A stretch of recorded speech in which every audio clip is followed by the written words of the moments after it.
Okay, in this video, I'm going to talk about the various concepts and tips and tricks in how to price items automatically that you sell to your customers. So let me first of all just look up a new customer that I put into here. I called this customer test pricing.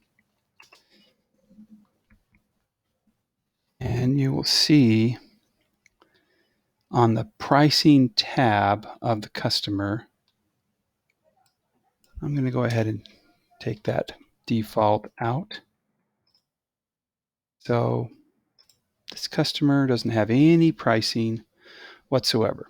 So if I were to go ahead and create a quote, and let me do one more quick thing before I do this quote. I'm going to look up an item. So let's type in AC 10105 that I just set up for this video. So on the item record, we have all these tabs, but one of the tabs is financial. And the financial tab is where we can see the list price of the item. We can see the average cost, which I'll explain in just a moment. Save this. Okay, so we have this item, and the list price is $94.46. So because we have this customer that doesn't have any type of pricing set up, which I'll explain in just a moment, you will see the basic. So quotation, test, pricing, come down here. We have one AC 1,105. You see that the list price is $94.46, which is what we saw that it was. And the unit price, the final price, well, the price that we are going to sell this is the same price because we haven't put any kind of pricing on this customer. And there's no discount. And the net price is $94.46.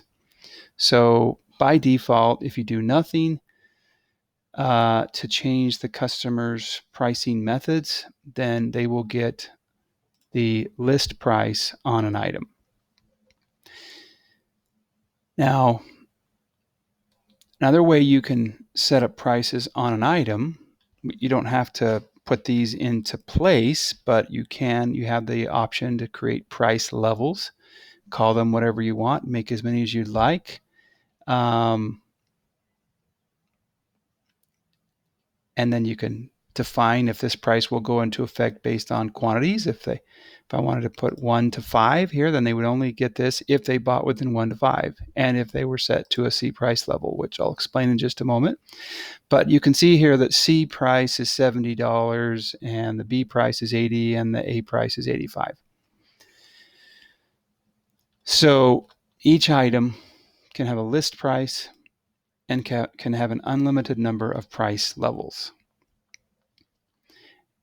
Now, the customer, on the other hand, when we want to set up pricing, there's two types of ways that pricing can be controlled for a customer. One is to give them a default pricing method. Discount, always discount the item list priced by the percentage entered below. So we know what the item list price is. So if we said discount, if we were to say here 13%, then if we were to put this same item on here again, AC 1,105, now you see there's a 13% discount. So their net price is $82.18. And so with no custom pricing set up down here below, everything you ever sell to this customer will be a 13% discount. So the default pricing method is the simplest of all. You just set it and it just applies to all items. It's also the most restrictive in the sense that everything kind of gets lumped into the same price level.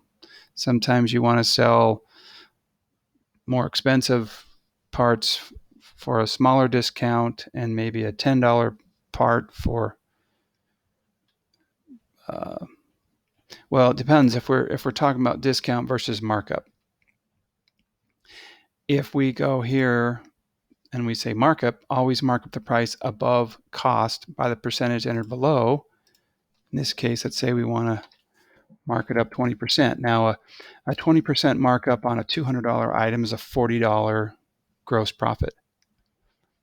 But a 20% markup on a $10 item or a $1 item, on a $1 item, it's a 20-cent gross profit. So sometimes this default pricing may or may not make sense across the board. It may just, you may want to mark it up considerably higher on low-priced items and considerably lower on high-priced items in order to be competitive on the more expensive items, but also not lose your shirt on the less expensive items. So I just want to mention that that might be a time when you want to come down here and use the custom pricing, which I'll explain in just one more minute here. So discount is a default pricing method. Markup, multiplier, always multiply the item list price by the percentage entered below. Item price level, well, here we go, item price level. The item price level, it's going to show you whichever price levels you have in the system on any item. So there's A, B, and C. So let's say I wanted it to always be the B price. Well, in this case, for this item, it would be $80. On another item, my B price might be $70. So this is a nice way to kind of make it a little bit more variable. If you have item price levels across the board on all your items, then they can have you can price the items more specifically by the customer size or customer type based on the price level you have selected. Maybe A customers are going to be lower volume and B might be a higher volume and C might be a huge volume. Who knows? However you want to set up your pricing, but this gives you the ability to not be so to have more control over that without having to set up custom prices.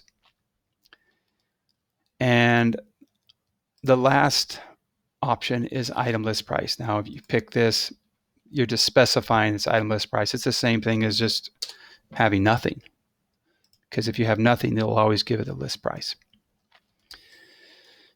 So default pricing affects all items, whichever one you pick. Now, some of our customers don't use default pricing at all, and they will use these, but most of them have a minimum of at least a discount, or excuse me, a default. So let's say I have a default of X percent, and then if I have any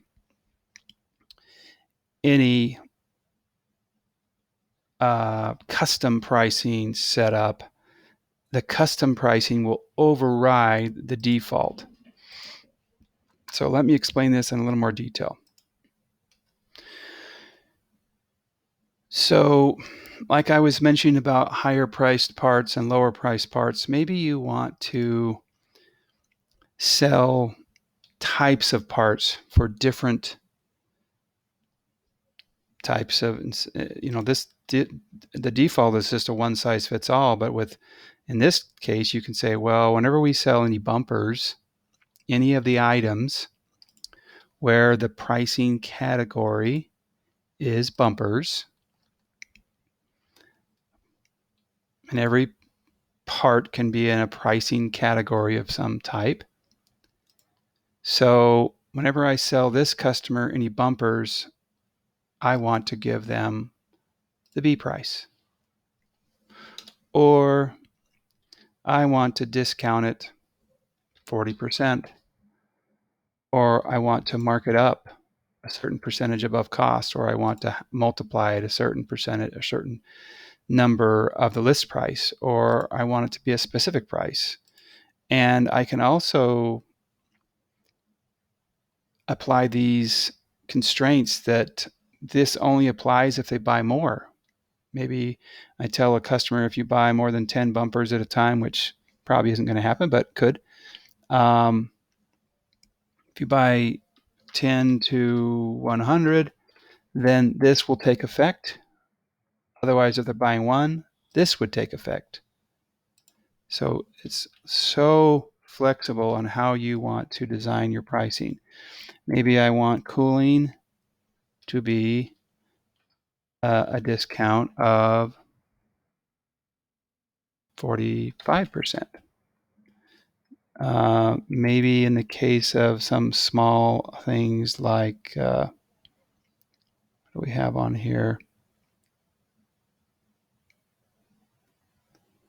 It's looking for door handles, but let's just suppose that we had something called door handles that were low priced item.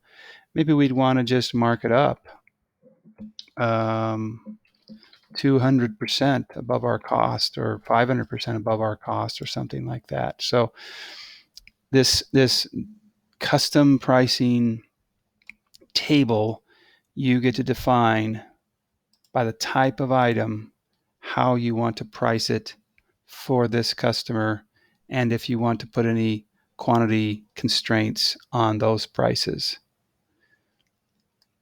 If I'm selling a bumper, then it's going to give them a 40% off. Let's say I'm selling a fender. Well, because let's say I had 500 parts that were fenders that had the pricing category of fender, then because I don't have it specified down here, it's just going to go ahead and give them a discount or whatever the default pricing method is that I have. So I've talked about pricing all items or defaulting to a certain pricing method if it's not on the custom. Using the custom, you can make that list of items or that group of items smaller. And one way to make it even more specific is, let's suppose that I want to sell a specific item for whatever reason to this customer for a specific price. I could just pick that specific item and come over and type a specific price, and then that will override everything else. So specific is the most powerful, or the one that's the top of the food chain. And if there's no specifics, then it looks to see if there's any groups of items, and if that item you're putting onto a quote or order or invoice is in that group. If so, it'll use that pricing. Otherwise, it will default to whatever your default pricing method is. And if you don't have a default pricing method, then it will default to the item list price. So hopefully this has been helpful, and I do hope you have a great day.